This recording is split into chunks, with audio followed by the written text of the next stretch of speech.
alongola kasoni asalaka nango matango na ye alongola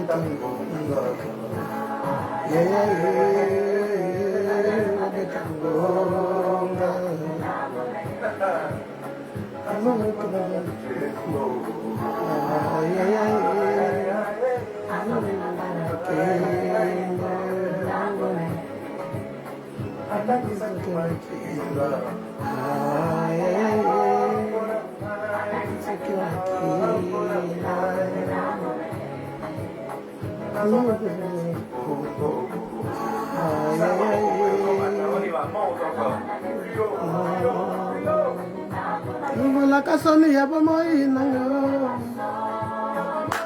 zambalola asalaka nango la tango na ye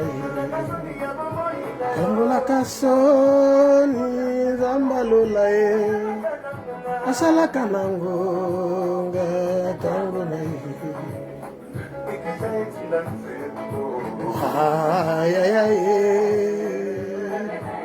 Fembo tango na ye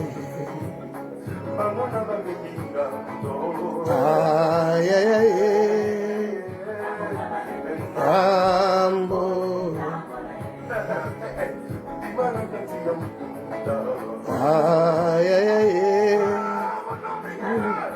Kunda Sekwa Sekwa Tungola kasoni ya bomoi na yo zambalola asalaka nango tango na ye tungola kasoni zambalola asalaka nango tango na ye atalaka motema zambalola asalaka nango tango na ye akitaka na nkembo zambalola asalaka nango tango na ye apesaka mabota zambalola asalaka nango tango na ye atakisaka bana zambe na biaka tango na ye okay Majalo babetango na pimana kati yankuna kunda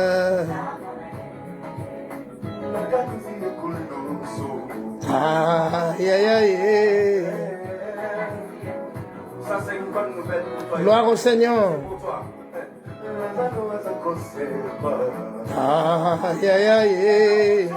Lazalo azakosekwa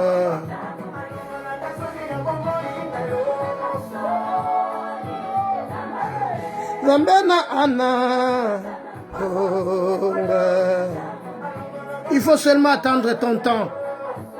Alongola kasoni nzamboyo asalaka na ngonga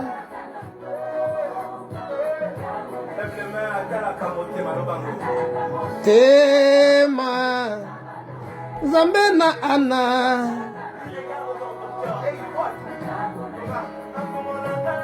fungola kalola Zambena nkembo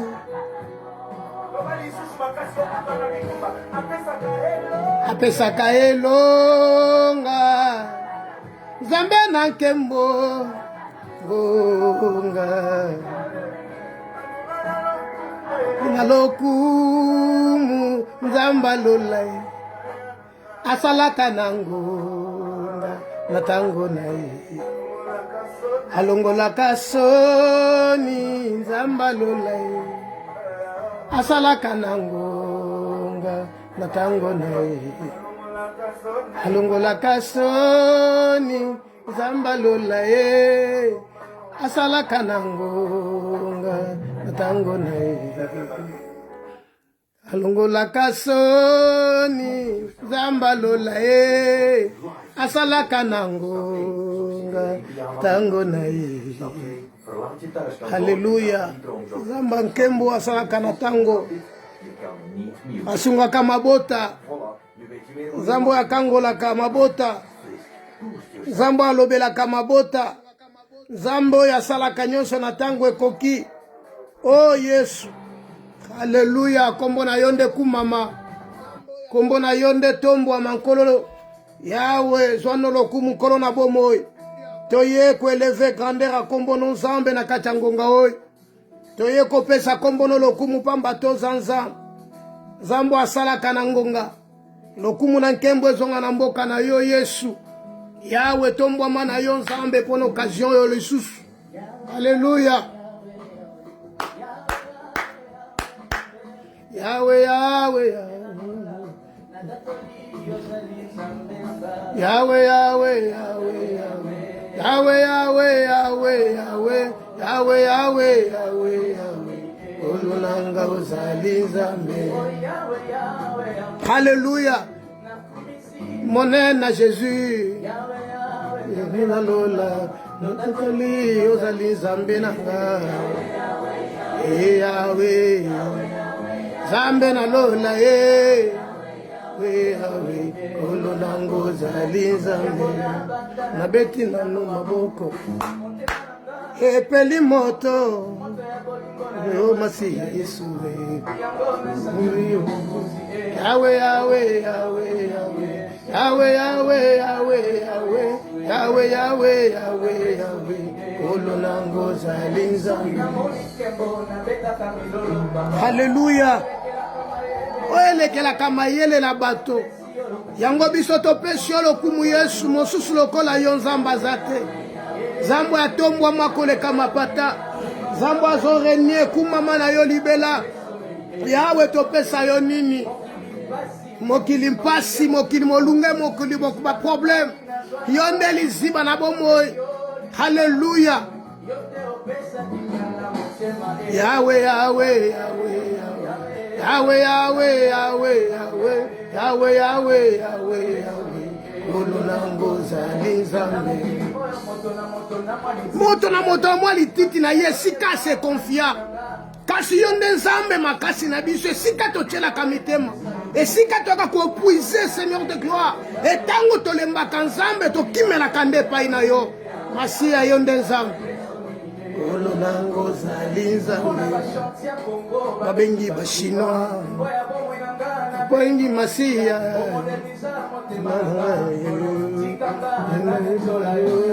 Yahweh, Yahweh, Yahweh. Yahweh, Yahweh, Yahweh, Yahweh. Yahweh, Yahweh, Yahweh, Yahweh. Olonango zali Nzambe. Hallelujah. Papa tombwa mana yonza liziba na bomoi. Oh, totomboli yo Masiya yonde kombo na yo tombwa mana kacha bavina biso. Topamboli yo Yesu na kacha midi ya lelo pamba te yonde Nzambe. Yawe tokokokaniso na nani? Alléluia. Yahweh tozo abonnement éternel et Jésus.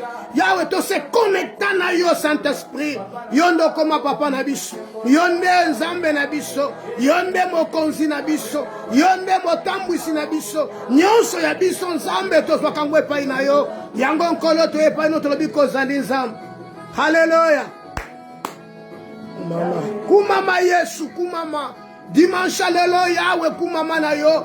Premier jour oya lelo Nzambe. Toye kotombo la kombo na yo nkolo na Israël. Na sima ya koleka saba Nzambe. Toye na premier jour alelo ko eleve bon Nzambe na yo. Na embeli yo na kumisi yo. Elonga nanga elikia nanga.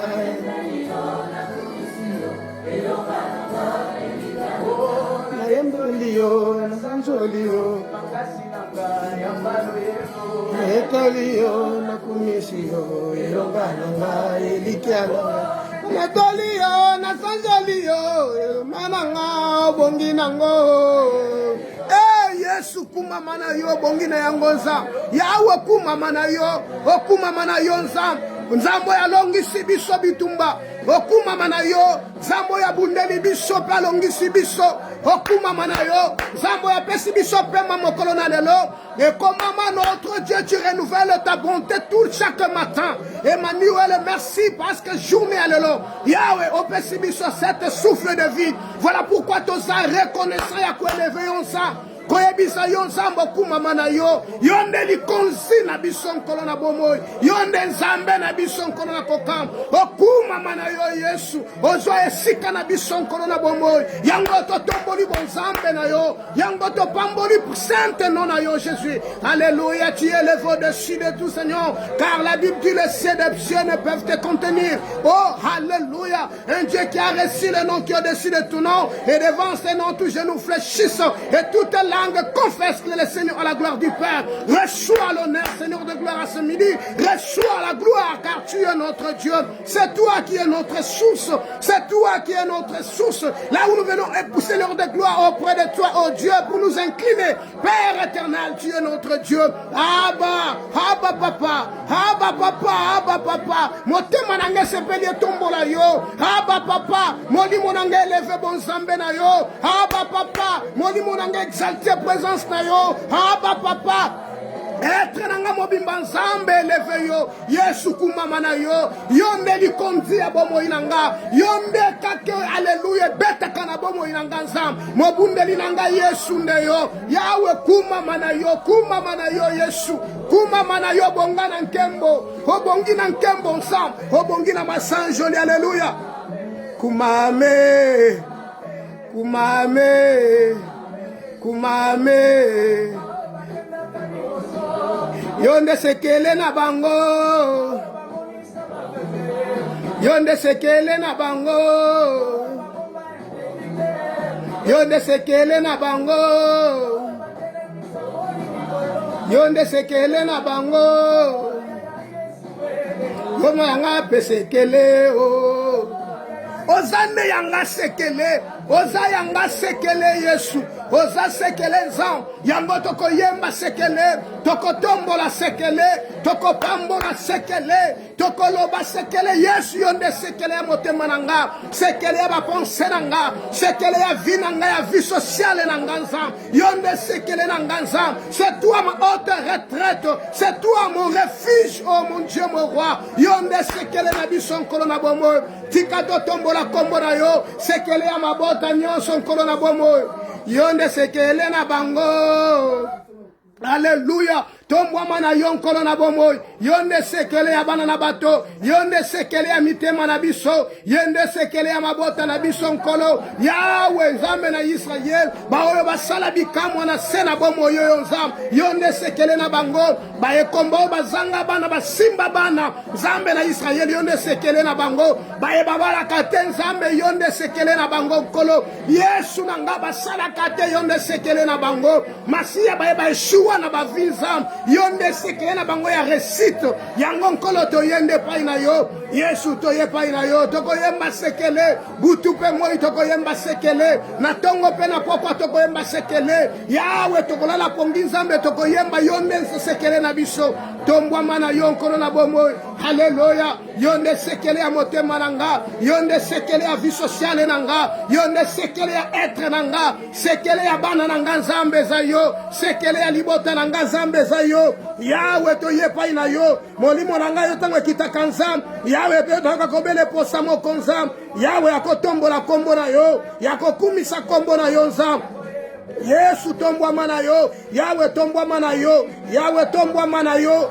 yawe tombwama na yo yawe toye kotombola yo toye kopambola yo nkolo na bomoi oh Yesu pambola mana yo nkolo na kokam zalanzam yawe tobinela yo to sanjola yo nkolo ambate yonde nkolo olonga pona biso nkolo na bomoi ozwaki esika na biso nkolo na bomoi olongoli soni na biso nkolo na kokam opesi biso nzambe na Israel makasi opesi biso mayele nkolo makoki ya kosanjola yo nkolo na bomoi papa yango toye kosanjola Yesu oyo toye kotombola Yesu oyo nkolo toye koexalte Yesu oyo nzambe kopesa Yesu lokumu elongo ngana libota na nzambe kotombola bokonzi nkolo na bomoi yawe besoin na yo lokumu tozo sanjola yo nkolo toza koeleve bonzambe na yo Yahweh netolama netolama nkolo na Israel netolama mokeli na nyonso pambolama nkolo na mabota nyonso oh nzambe na bomoi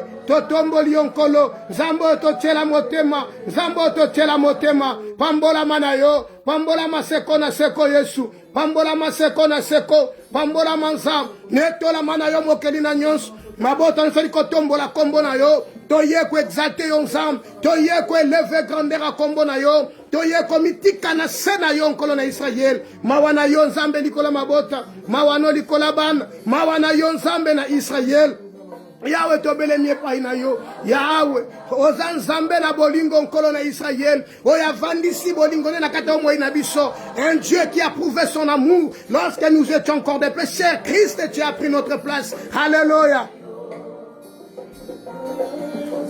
Nzambe na bolingo ongi na lokumu Yahweh lokumu ezaya yo salanga na yeb na mona nzambe baposebe otema na yo nzambe nga na yeb Alléluia lobanga na yoka Yesu poete na yeba yo na mozindo pe na molai na yo nzambe et comme notre Dieu est grand mais sa grandeur nous échappe Emmanuel yango tobelemi epai na yo Yahweh Yesu lobanga na yoka Yesu baposa motema na yo nzambe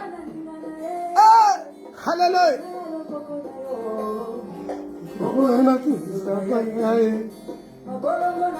bongo nga na gumba mabolongo na rasa na se pona kumisa yo pona tombola bonzambe no nkolo na Israel oza nzambe na bolingo obongi na lokumu Yahweh lokumu ezaya yo oza nzambe na bolingo obongi na lokumu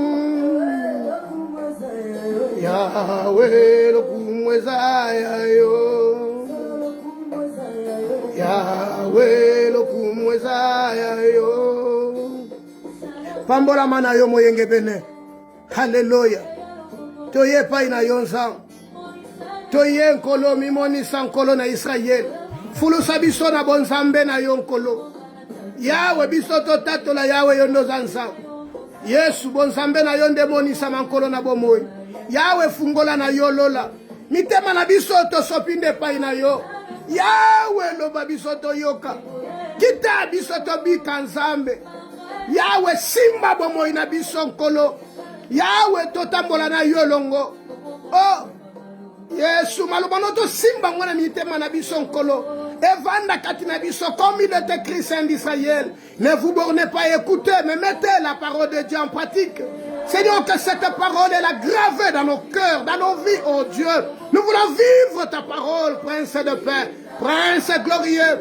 obongi na lokumu Yesu Yahweh lokumu ezaya yo oza nzambe na bolingo ndina lokumu Yahweh lokumu ezaya yo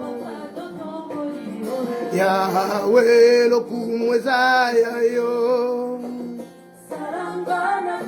salanga na tatola Yesu na tatola nguya loboko na yo nzambe mimonisanga na yemba Alléluia Yesu Alléluia ndenge yozalaka nkolo kolo ekoma Seigneur de gloire bile evanda na kati ya bomoi na ngai oyo toliaka mikolo nyonso mabota nyonso eyeba yo nzambe Nzambe na bolingo na yo nzambe eza tellement profond yango toye kotombola yango nzambe na kati ya ngongo yango toye kopesa lokumu nzambe lokumu eza ya yo nkolo lokumu eza ya yo Yesu lokumu eza ya yo nkolo na bomoi Yesu lokumu eza ya yo pambola mana yo car la Bible du Seigneur nous ne savons pas prier oh Dieu Alléluia. Mais l'Esprit intercède pour nous par des soupirs inexprimables. Voilà pourquoi toye pa ina yo nzambe lokumwe zonge na yo. Lokumwe zonge pa ina yo kolona bomo. Pambola mana yo. Pambola mana yo. Pambola mana yo zanzema mzambe na bolingo. Alléluia. Obongi na lokumu. Yahweh lokumu zaya yo. Lokumu zaya yo. Yahweh lokumu zaya yo. Yahweh lokumu zaya yo. Yahweh, Yahweh lokumu zaya yo. Mon santo lola toye pa ina yo. Lokumu zaya yo kolona Israël. Pambola mana yo nzam. Tomoni bikamu ankolo na bomoy. Yahweh pambola mana yo. Yahweh zwana yo lokumu. Yahweh zwana masanjoli. Lokumu zaya yo nkolo na bomoy. Yango to netoli présence na yo. Yango to tomboli yo nkolo na kokamo. Pambola mana yo Yesu. Pambola mana yo nzambe na bomoy.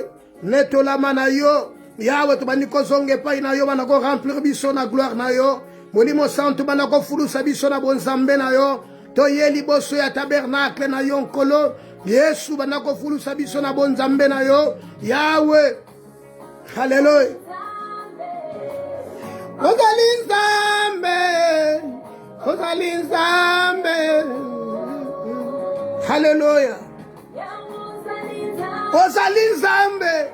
Ozali nzambe. Nyonso na mokili bike konkolo yo nde nzambe. Hallelujah. Likolo esika yo ozali. Engengi nyonso Yesu. Hallelujah. Tika tongenga Yesu yango toye nkolo na Israël. Zambo yo vanda kate na biso ngengi sabomo na biso. C'est toi la lumière, toi qui as déclaré Israël. Israël venez marcher à la lumière du monde. Emmanuel toye pa inonko na kokam. Zambe oyebi nyonso. Yes, yondo kokisaka posa ni tema nzambe. Yango tobele minzambe. Alléluia. Nani tobundite nzambe pesi elonga. Amen. Alléluia. Alléluia. Amen. Pasi nange sengi nani. Makambo nange sengi nani. Yahweh bitumba nange sengi nani. Alléluia. Koseko chola mananga nzambe sengi nani. Kaka yo Yesu ko defendre nga. Tio komisinga na suka nzambo longisinga. Alléluia. Kolo yango na lobino merci. Na tomboli yo masiya nanga. Na pamboli yo pamba tozalonga. Zambe osalanga plus que vainqueur. Oh yes. Bisiko yo nzambe sengela kiete ngai na zinda. Kolo yondo tomboli ngai nzambe na Israël. Bisiko sengela kiete ngai na limwa. Nzambo ayebi nyonso. Alléluia. Ete sikanga na sukeli nzambe. Kolo poete to yemba nzembo za bokonzi. Nkolo obandinze lana biso. Osimbi biso. Olobaki na elimo kolo manger boire. Car le chemin trop long est pour toi. Moyenge bene tombwa manayo. Alléluia. Oh, alléluia. Ta présence entre Dieu nous fait du bien, Père éternel. L'odiongengi sakimo senzambe l'odiongenga katina biso. Yango toye pa ina yonsa. Tombwa manayo masia. Tombwa manayo lombe mobile. Merci pour la présence na yo Yesu. Amen. Alléluia. Alléluia. Amen. Papa Nabiso, merci. Papa Nabiso, merci pour Nelonga. Papa Nabiso, merci pour la présence na yo. Papa Nabiso, merci pour la nyonso malamu nzambe osalela biso. Osalela kabiso nzambe makambo yo nkolele keli biso. Nzambe yo ayebi nyonso. Osalaka na posa te poete bebe tolo lisolo poete oyeba via moto. Nani yepa ina yo asambwa nkolo. Nani Yesu. Hallelujah. Nana tele yo motema yo kasoni. Nkolo. Keseni. Hallelujah. Zamba différence. Hallelujah. Hallelujah. salelanga makambo bokeseni nzambe etikala histoire na bato ya bato etikala histoire na bavi ya bato babeta masolo nzambe plus tard yesu balobake yawe aza nzambe yawe nzambe asalaka kokambo nzambe aza bokeseni nzambe asalaka différence kati na bato alleluya makambo osala nzambe etikala nzembo alleluya tu es vivant Seigneur tu es vivant au siècle des siècles papa yango toluwe yo yango to exalte yo nzambe tembwama na yo nkolo haleluya ozana nyonso nzambo yanga ngape nazana nyonso po ete azana nyonso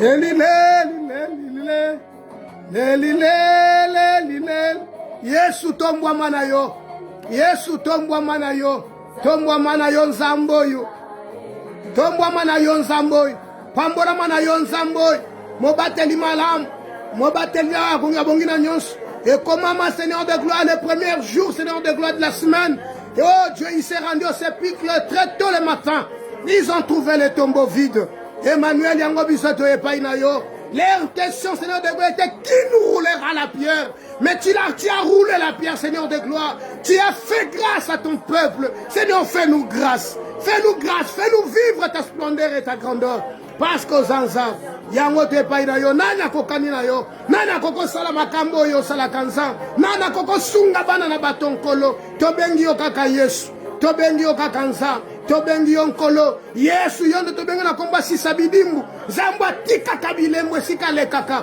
yesu yo nde zenga mambu yesu papa yango topamboli yo yango totomboli yo yesu zenga mambu yawe tombwama na yo zenga mambu yawe nezala na yo eleve zenga mambu netolama na yo zenga mambu zwa na yo lokumbu zenga mambu tombwama na yo nkolo yo nde mosanto alola oh zenga mambu tobandi koeleve yo zenga mambu toye koexalte bonzambe na yo zenga mambu toye yawe kopambola yo nkolo nzambo akataka makambo nzambo akataka makambo na bato nzambo yabundelaka bana na bato nzambo yatondana makambo nyonso yasalaka makambo malamu na ntango ekoki. Un Dieu qui nous a surpris, un Dieu qui nous a surpris. Oh Dieu de grâce, Yahweh pambola manayo, pambola manza, pambola mankolo na Israël, na lola pena mabele Yahweh pambola manayo, lokumu na nkembo songa na mboka nonza, pona bozali sinayo nzambe kati na biso. Hallelujah. Papa to yende pai na yo, to yeko tombola yo nzambe, yondelo yembo na biso ya sika. Yondelo yembo na biso ya sika nkolo yondelo yembo na biso ya sika yango to ye nzambe pai na yo yango to yende kopambola yo nzambe yango to ye ko exalte grandeur kombo na yo yondelo yembo mitema nzambe yondelo yembo mitema kolo zwa na yo lokum haleluya haleluya yawe pambolama na yo yawe pambola mana yo yawe pambola mana yo yawe tobele mi pai na yo kosi na yuda merci nkolo na kokam mosunga kokam ezande yo nzam mosunga kokam ye pai na yo nkolo na Israël yonde tata na biso yonde nzam haleluya haleluya tokobanga te nkolo yawe tokobanga te toujours prêt à nous consoler Seigneur de gloire haleluya mon ami mon meilleur ami Yesu haleluya ya motema akotisaka na fami ya bonzambe haleluya naso bacamarade na mokili kasi nzambe baleka na kotrahir nga un jour mais camarade oyo atikala jamais kotrahir nga benga nga ami na ye haleluya il est mon meilleur ami il est mon confident haleluya il est mon soutien haleluya. Mon meilleur ami, Saint-Esprit. Mon meilleur ami, toi qui prends soin de moi. Mon meilleur ami, qui prends soin de ma famille, de mes enfants. Tu es l'alpha et l'oméga. Mon meilleur ami, tu contrôles ma vie. Mon meilleur ami, tu soutiens ma vie. Mon meilleur ami, tu étends tes mains dans ma vie. Mon meilleur ami, oh Dieu, ce qui te nani li sous mon meilleur ami. Mon ningalanga tango nyosu. Mon meilleur ami, Jésus. Mon meilleur ami, yango nako chanter longa, nako tombola yo parce que tu es mon meilleur ami.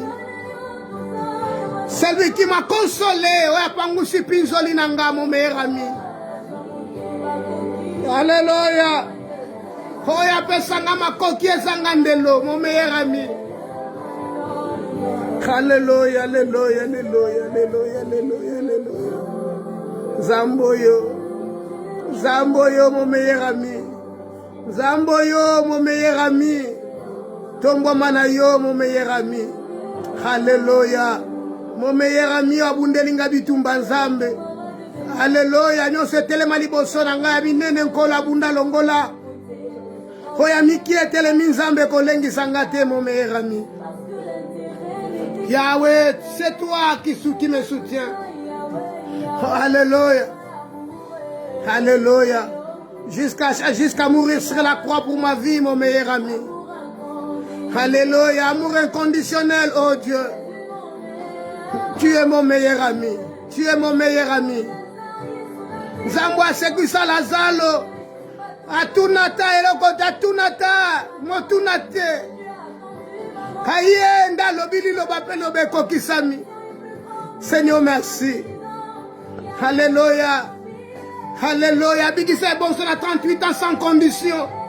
Mon meilleur ami, c'est toi l'agneau. Mon meilleur ami, c'est toi le créateur. Mon meilleur ami, c'est toi ma vie. Mon meilleur ami, c'est toi mon créateur. Mon meilleur ami.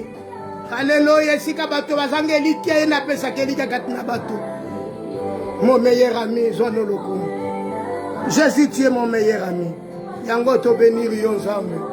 L'occasion est encore de ton précieux. Totomboli kombo na yo, mon meilleur ami. Yahweh. Toye pa na yo nzambe. Toye pa na yo, mon meilleur ami. Kolo na biso pambola mana yo. Kolo na biso zwana yo lokum. Pona nyonso ya malamu nzambe osaleli biso. Pambola mana yo, mon meilleur ami. Pona bolamu na yo l'agneau de Dieu. Ozo simba bomo ina biso. Ozo mema biso nzambe sikelingi yo. Papa totomboli yo. Toko peso nini nzambe, mon meilleur ami. Yesu. Ozo kanise la biso nzambe. Oh Yahweh. Et si espoir na biso est s'envoler. Ya ozo pesa biso encore espoir. Oh, espérant contre toute espérance. Ya ozo nzambe na biso. Ozo longisa biso, mon meilleur ami. Papa yango toye pa ina yo. Mon meilleur ami. Ozo soutenir biso. Mon meilleur ami. Oh, Zobundela biso, mon meilleur ami. Alléluia. Yao, Zotombola kombo na yonza. Yao. Tangu toko tuna mituna. Tozako tuna mituna nzambe pa ina bato. Yesu nde notre meilleur ami. Azo défendre biso. Yonde ami na biso. Yonde meilleur ami na biso Yesu. Pambola mana yo. Pambola mana yo nkolo na bomoy. Joana yo lokumu nkolo na kokam. To élever grandeur à bon Zambé na yonkolo na kati na ngonga oyo. Lokumu na nkembo zonga na mboka no notre meilleur ami. Pambola mana yo na kati liboto yo Nzambe famille biaka. Yondo za meilleur ami. Yondo za contrôleur na biso. Yondo za soutien na biso. Yondo za Nzambe na biso. Yondo za mosungi na biso nkolo na Israël. Yonde ko seka ba seka kala nkolo. Papa yango to yepa na yo meilleur ami. Merci meilleur ami pour na bolamu na yo. Merci meilleur ami pour na ba bienfait na yo. Merci meilleur ami pour na contrôle nzambo zozo ba vina biso. Kumama na yo seko na seko. Ndena kombo na Yesu. Merci Seigneur Jésus-Christ. Amen. Voilà, to zolobela le lotem na biso, quelle attitude as-tu? Attitude, c'est une manière d'être manifeste, de manifester un certain sentiment. Donc, attitude, manière d'être qui manifeste certains sentiments. Ou l'attitude, c'est un comportement. Alors, Motune Zali, quelle attitude as-tu? Quel comportement as-tu devant ça? Bien-aimé, il y a des situations, il y a quand on a vie à bateau, on sent que mon anzamba va perdre condiment.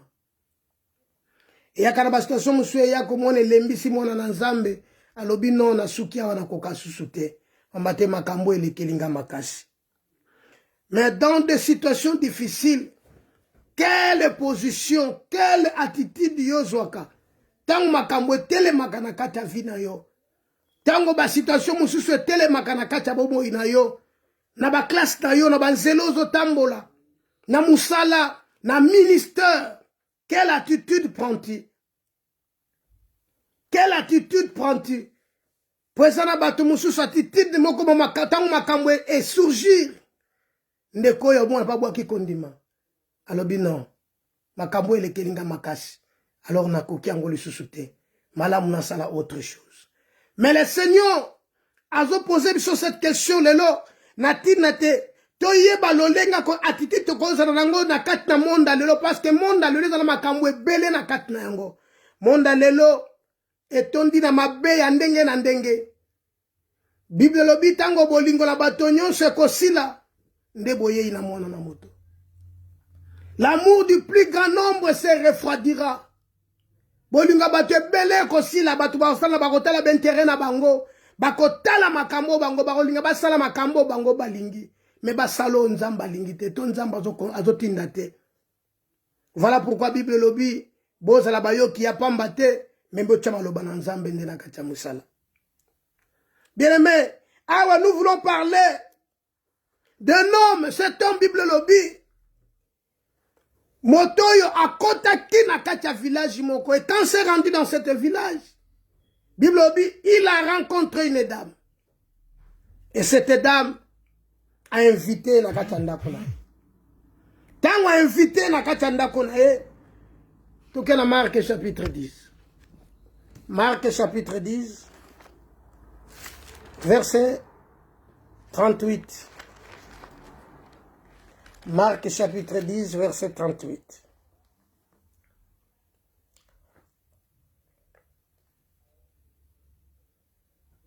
Au verset 42.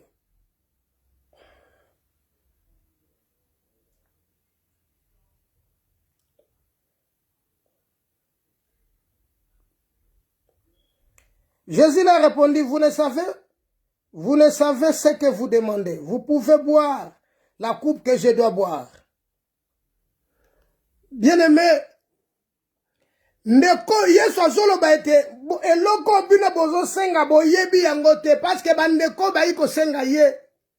Balobi ete na verset 35, les fils de Zébédée, Jacques et Jean s'approchèrent de Jésus et lui dirent, Maître, nous voudrions que tu fasses pour nous ce que nous te demandions. Il leur dit, que voulez-vous que je fasse pour vous?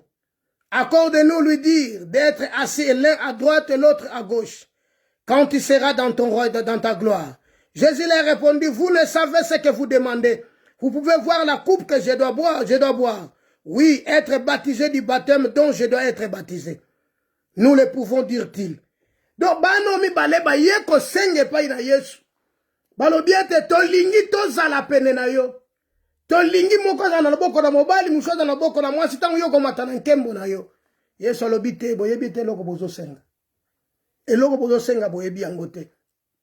Parce que soki boyeba ki yango, bongai bo senga te. Eloko bozo senga boyebi yango te. Bible lobi na sima na yango Yesu ayebisi bango azonseli bango. Alobi na bango boy. Vous pouvez boire la coupe que je dois boire. Oui, bokoki kombela nkeni oyo nga na sengela mela. Donc pasi oyo Yesu akomona na ekulusu. Bokoki komona yango. Mais likambo ezali akotia moko na mopongo na loboko na mobali to na loboko na mwasi ça ne dépend pas de nous, de moi. Ça dépend que de Dieu. Bien-aimé. Bato yaki na posa ete bavanda. Bavanda na loboko na mwasi moko na loboko na mwasi moko na loboko na mobali. Bayaki kosenga le fils de Zébédée. Mais le grand problème, Yesu abisi bango nkeni oyo oko akomela yango te. Eza pasi. Bokonzi na Nzambe ezali kamba kolia pe akomela te.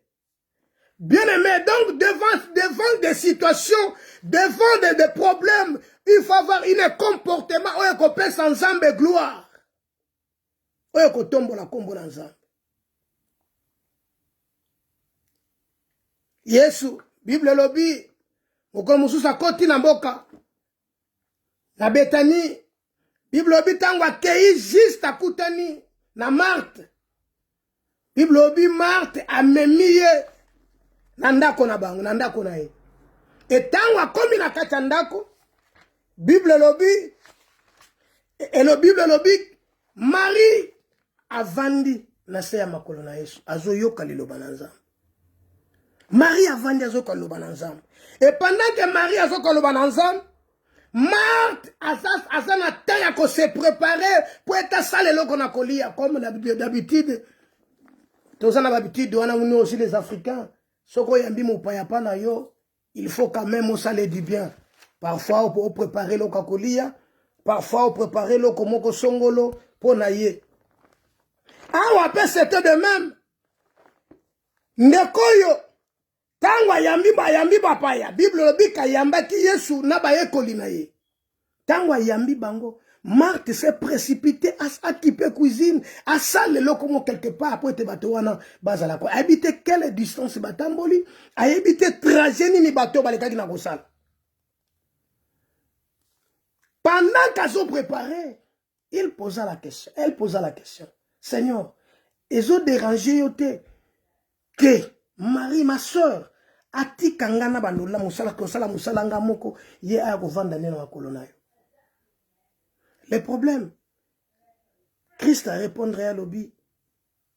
Marthe, osa komi tungisa pour la pamba.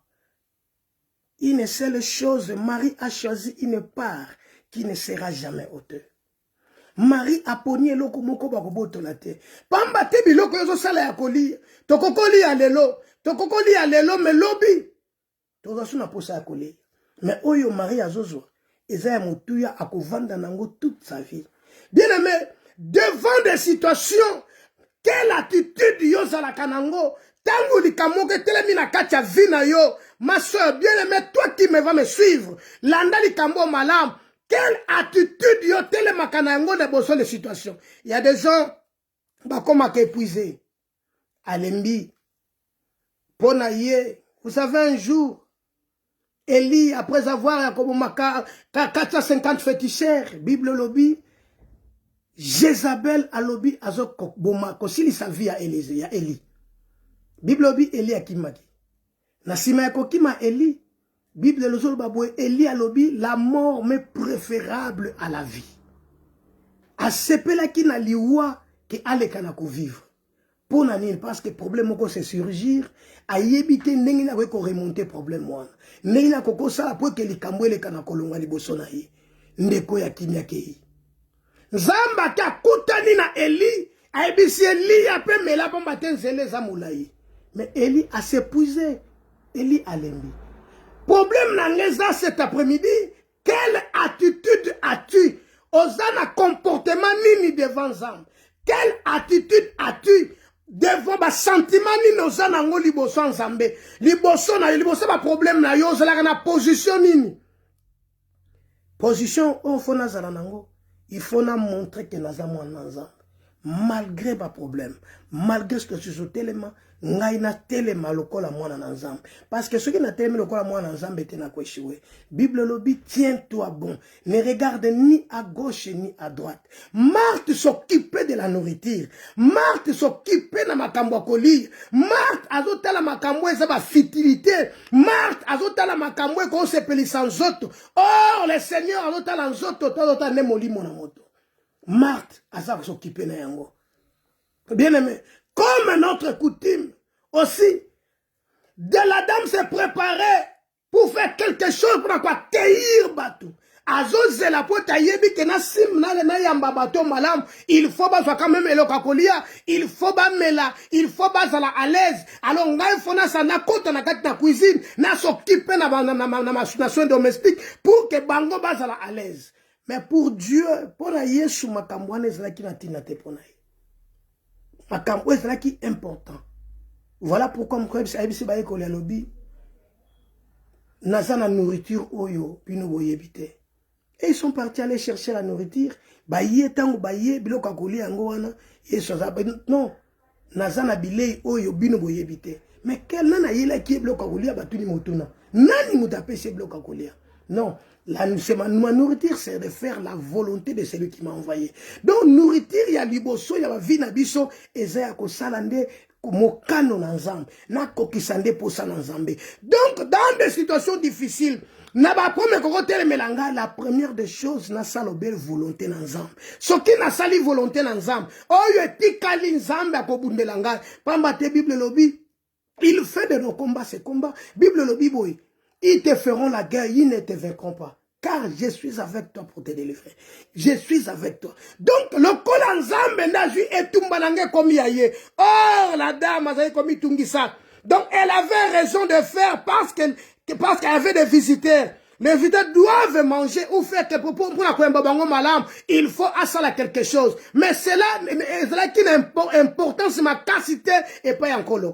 Yesu akina ngo pour ça ma capacité. Mais là qui ma capacité mingi na katia conscience na ye. Or, devant la parole de Dieu, quelle attitude que na koki kozali bosa lo bananzam parce que Bible lo bina za la kaka moyo ki na pamba te mais na chama lo bananzambe na kat na mosala est-ce que na kat na lo bananzambe zo cha yo sala mosala nango to ba lo bananzambe zaka lokola libato boke limai na simatango moko apupoli yango mai longwe na yango azongi na normal eza na bana nzambe bazon l'église bazande ngwa donc tanga yoki lo bananzambe kaka tango abimi esika wana apupuli yango lo bananzambe mai wane kei atika azongi na normal ndenga zalaka dimanche sous tanga koya mardi soki aye ayoki ezaka ndengi moko donc esalaka effet moko te na kati na vie na ye voilà pourquoi yebisi ba yekoli abi meloko bozo senganga bokoka comporter coupe oyote parce que coupe oyo ezali passe la première des choses bon s'engager na kati ya makambo être disciple premièrement enazala lo lenge moko na moto oyo aza molakisi nanga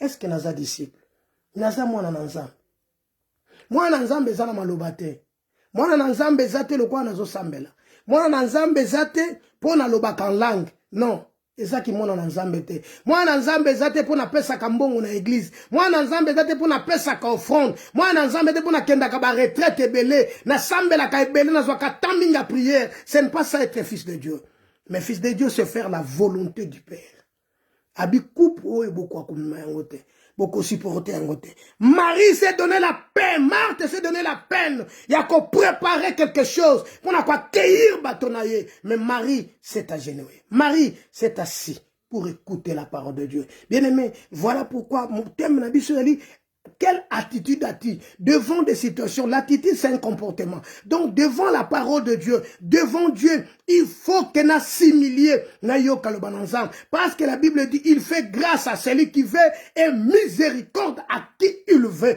Voilà pourquoi attitude dans ma lame, oh, il y a koki kozwa. Vous savez, un jour, Bible dit, Zaché, Azalaki, Moutumabe, batu ba yebi zache mutu mabe ba yebi zache mutu moko vraiment salaka batu ba mabe mingi na kati ya mboka mais ce jour-là Zaché a vu le Christ quand Zaché a vu le Christ alobi na Christ soki na salaki mutu mabe na kozong sela 4 fois voilà un comportement que nzamba zoluka voilà comportement oyo nzamba zoluka na kati na bato mutu azo reconnaître mutu tanga azo reconnaître voilà pourquoi Bible lobby, celui qui avoue ses transgressions, délaisse, obtiendra miséricorde.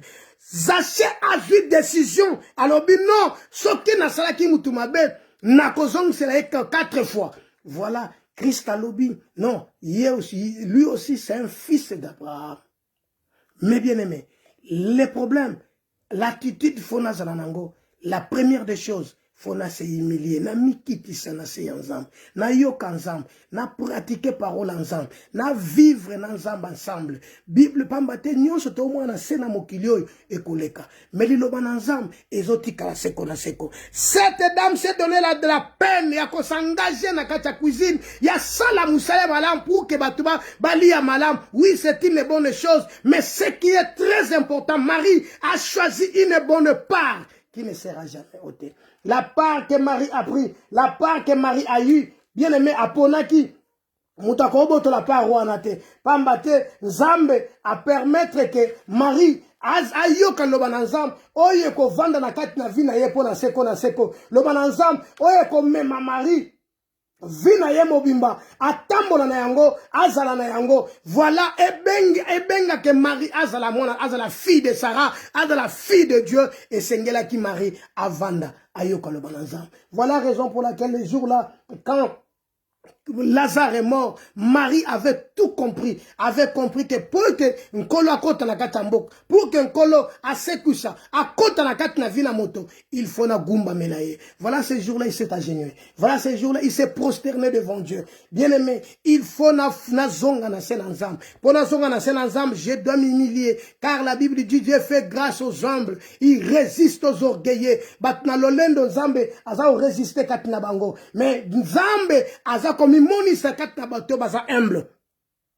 Or, ce n'est pas le cas pour la Bible. La Bible n'a dit na mukana 1 Corinthiens chapitre 8. Tanga 1 Corinthiens chapitre 8. 1 Corinthiens chapitre 8. 1 Corinthiens chapitre 8, verset 8. 1 Corinthiens chapitre 8, verset 8. Ce n'est pas un aliment qui nous approche de Dieu. Si nous mangeons, nous n'avons rien de plus. Si nous ne mangeons pas, nous n'avons rien de moins. Prenez garde toutefois que votre liberté ne devienne une pierre d'achoppement pour de faibles. Car si quelqu'un te voit, et toi qui as de la connaissance, assis à la table d'un temple des idoles, sa conscience à lui, qui est faible, ne portera-t-elle pas à qui est faible, ne les portera-t-elle pas à manger à des viandes sacrifiées aux idoles? Donc, le problème, c'est quoi? Ce n'est pas un aliment qui nous approche de Dieu. Marthe, à Kimimbangu na cuisine. Marthe, à quelque lukamakamura kolia. Marthe, à quelque soutenir, pour être soutenir l'iboumu. Or, que vous qui m'ont pas une encolo, et ça koliate. Voilà pourquoi pour la lobby, ce n'est pas un aliment qui nous approche de Dieu. Et ça, bloka koliate, mais pour chaque abisoto, que ne le bossons ensemble. Ce qui te lie, to bakisi na biso eloko te. Ce qui te lie peut-être, to longoli na biso eloko te.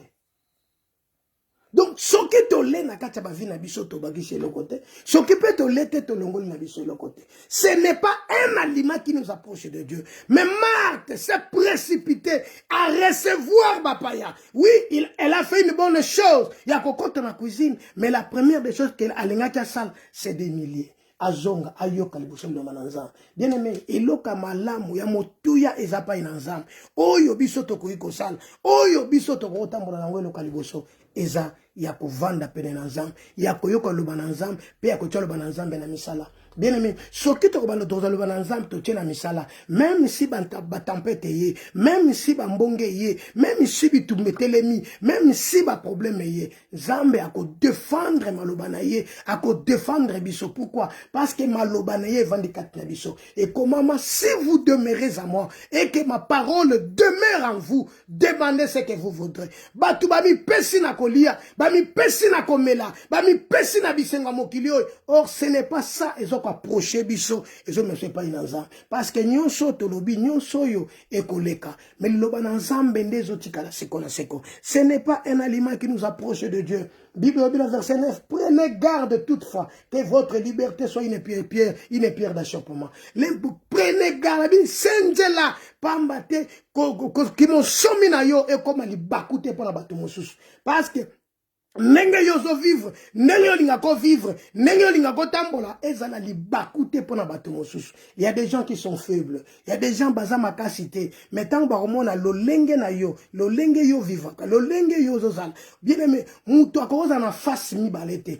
Côté mususu aza malam, côté mususu aza ndenge mususu. Soki abimi na libanda, bozo mone na face mususu. Bozo mona eke non, en tout cas ça la kaboye, en tout cas ça bien, en tout cas ça bien. Mais soki zongi na nature na ye normal, aza yete. Donc c'est un tombeau blanchi. Azayi lokola tombeau, oyo ba pakulika couleur na libanda. Na kati na ye loko malonge zate. Alors, mutu azaka na identité moko. Mutu fa présenter oyo ye azali. A présenter yango epa ina bato. Donc, tu dois présenter ce que tu as. Afin que Nzambe azwa contrôle la vie na yo. Il faut ouvrir ton cœur à Dieu. Ne faut pas être hypocrite. Ne faut pas avoir double face na kata yomoko. Ozate, ya lokola nyamamo to benga ka nyamamo ba benga ka chauve-souris.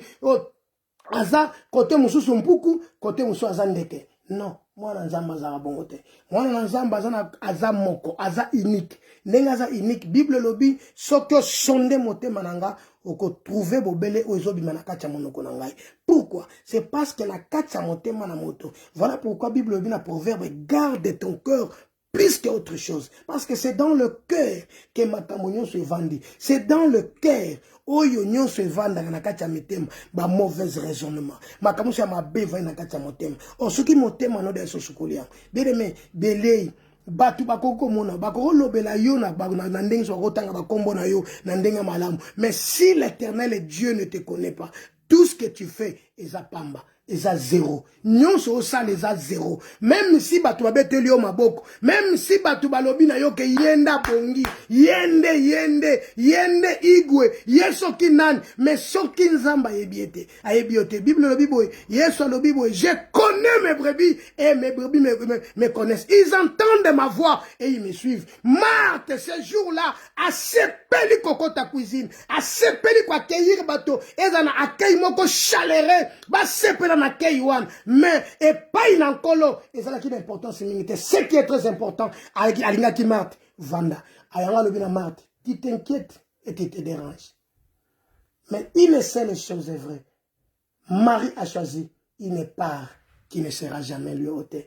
Marie a ponaki ayako vanda na makolo na Yesu. Marie aponaki ayoka liloba na Nzambe. Marie aponaki avanda na se. Bible lobi attache donc à Dieu, tu auras la paix, ainsi tu jouiras du bonheur. Bien aimé, soko lingo sepela na mokili o sepela na kati na bonzambe, il faut t'attacher à Dieu. Bien aimé, soko s'attacher na batu.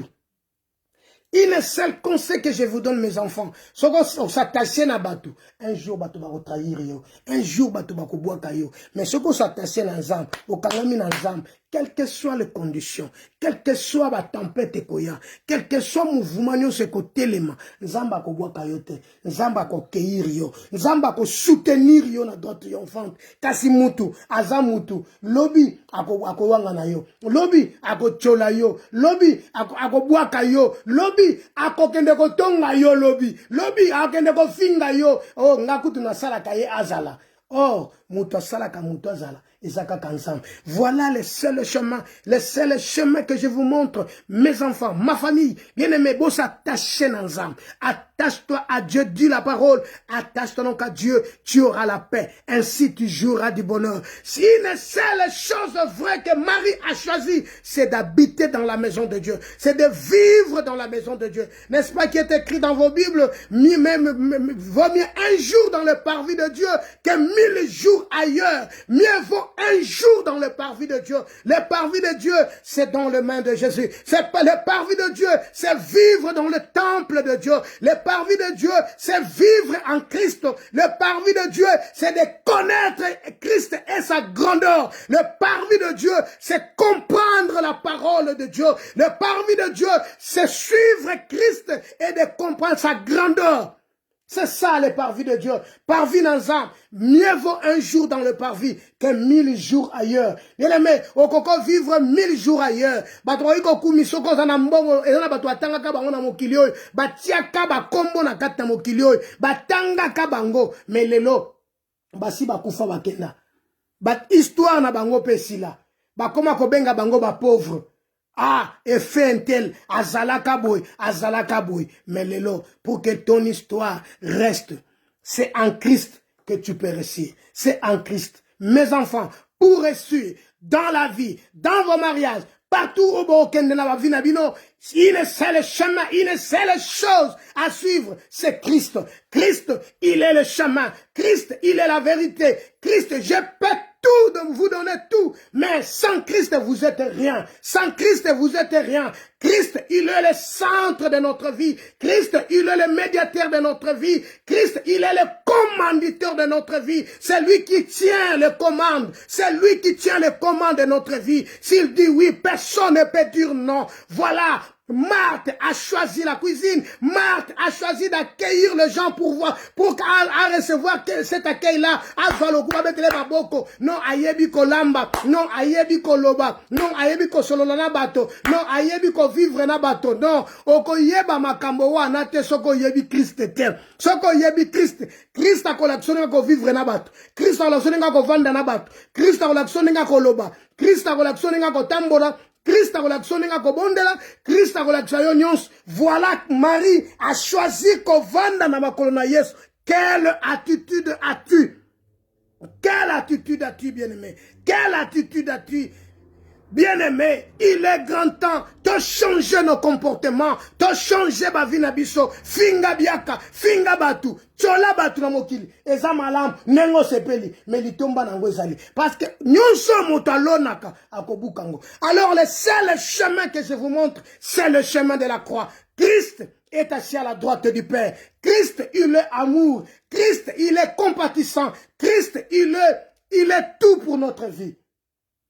Demeurer en Christ, vivre en Christ, connaître Christ, c'est vraiment n'habiter n'a pas définir yango. Alors, ce qui bo sangani na Yesu, bo kangami na Yesu na vie na bino, même si l'absence de votre père, l'absence de votre maman ou de membres de votre famille, beaucoup de désespérité, parce que vous avez Christ en vous, Christ en nous, c'est l'espérance et de la gloire. Avec Christ, nous serons la tête et non la tête. Avec Christ, nous réussirons. Avec Christ, Bible, dans Romains chapitre 1er, Bible dit que yeba kinzam, mais le kola ba komisiye le kola nzambete, nzambe a rejeté bango basala bosoto, basa ba koma mwasi na mwasi, mobali na mobali, basangana, ba koma na mabambala wana. Kasi bisoto kangama na Yesu, pambate oyo ezali ya malamu, ezaka kande Yesu. Oyo ezali ya malamu, eko kumbo na nzela ya malamu, ezaka ka Yesu. Yesu akotambwisa yo. Voilà pourquoi alobi na Romains chapitre 8, alobi plus de condamnation pour ceux qui sont en Christ. Na kati na Yesu, condamnation za lisusuté. Ce n'est pas un aliment qui nous approche de Dieu. Ce qui te lie, te bakisi l'autre côté. Ce qui te lie, te longoli l'autre côté. Mais ce qui est important, c'est de s'attacher à la parole. Attache-toi à Dieu, bien-aimé. Attache-toi à Dieu, tu auras la paix. Romains chapitre 14. Romains chapitre 14. Verset 17. Car le royaume de Dieu, ce n'est pas le manger, le boire, mais la justice, la paix et la joie par le Saint-Esprit. Celui qui sert Christ de cette manière est agréable à Dieu et éprouvé des hommes. Ainsi, donc, recherchez ce qui contribue à la paix et à l'édification mutuelle. Pour un aliment, ne détruis pas l'œuvre de Dieu. En vérité, toutes choses sont pires, mais il est mal à l'homme qui la mange et de devenir une pierre d'achoppement. Yoka malam. Pour un aliment, ne détruis pas l'œuvre de Dieu. Pour na biloko na kolia, ko bebi sa musala na nzambe te. Pour na lokumu ya mokilio, pour batu ba kumi shobe to beto maboko, ko détruire musala na nzambe te. Pour na gloire ya mokilio, ko détruire musala na nzambe te. Bozala, tozala pierre d'achoppement te. Pourquoi? Parce que le royaume de Dieu, ce n'est pas le manger et le boire.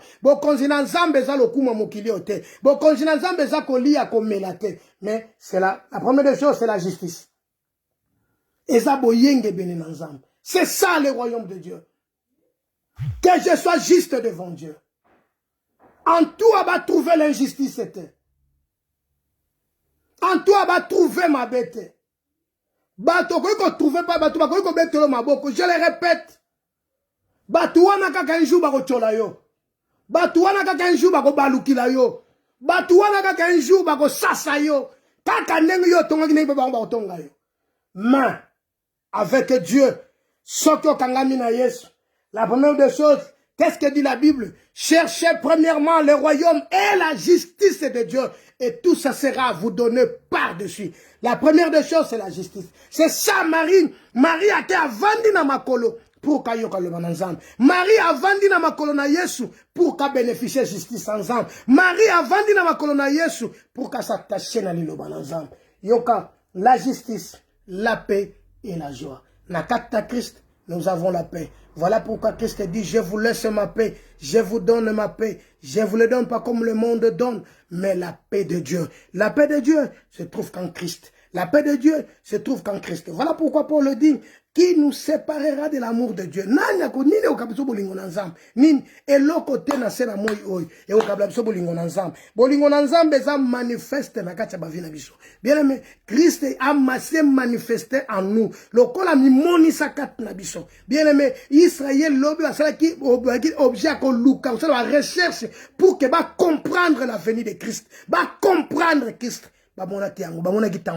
Mais yo n'a pas vivre cet temps de grâce. Voilà pourquoi ce jour-là, Simeon a dit, laisse maintenant que ton serviteur s'en aille en paix, car mes yeux ont vu les salis. Bien aimé, les salis est en Christ. Marie a cherché les salis. Pendant que bana fils de Zébédée, bazoluka lobi bava na gauche ton à droite, Marie a préféré avana na makolo pour kayoka lo bananza.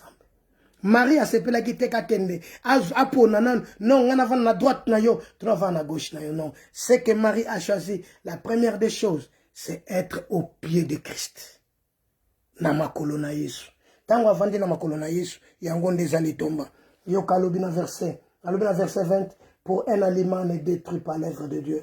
En vérité, toutes les choses sont pires. Pour na bloka kolia, musala na nzambe, bomo ina yo ko détruire en ote. Biloko akolia, je vais angolo kola bisengo mokilio. Biloko akolia, je vais angolo kola makambo tozo vivre na kacha mokola na mona mokilio. Mutu saleloli alingi lelo batanga kombo na ye. Alingi azala malamu liboso na batu. Waneza gloire ya batu. Mais où est la gloire en Nzambe? Nzambe nde bitayebi. Alors qu'on détruit nous sala na Nzambe te. Yokato comme la verset suka. Psaume chapitre 27. Psaume chapitre 27. Psaume chapitre 27. Psaume 27.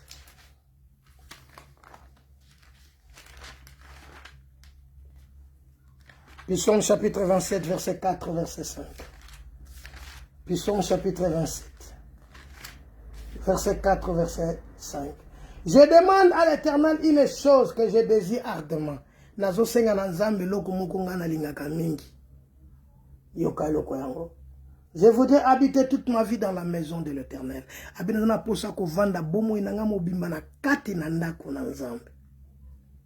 Pourquoi? Pour contempler la magnificence de l'Éternel, pour admirer son temple. Écoutez, car, oh gloire au Seigneur, car il me protégera dans son tabernacle au jour du malheur. Il me cachera sous l'abri de sa tente. Il me lèvera sous le rocher. Écoutez bien, je demande à l'Éternel une chose. Quelle est cette chose? Je désire ardemment. Je voudrais habiter toute ma vie dans la maison de l'Éternel. Je voudrais habiter toute ma vie dans la maison de l'Éternel. Voilà eloko Marthe zanga ki koluka. Mais eloko Marie kakandeta comprena ki yango. Marie a comprena ki yango aye koluka. Ba ye koli bazuluka ba van na gauche na droite. Non, mais le Seigneur o azuluka na kati ya vina yo, o van na kati ya temple. Bible lobi, il y avait une dame. Cette dame s'appelait Anne. Et cette dame Bible lobi avivaki na mobali na ye batamo kaka ya muke. Azwaki décision ya kovanda na kati ya temple.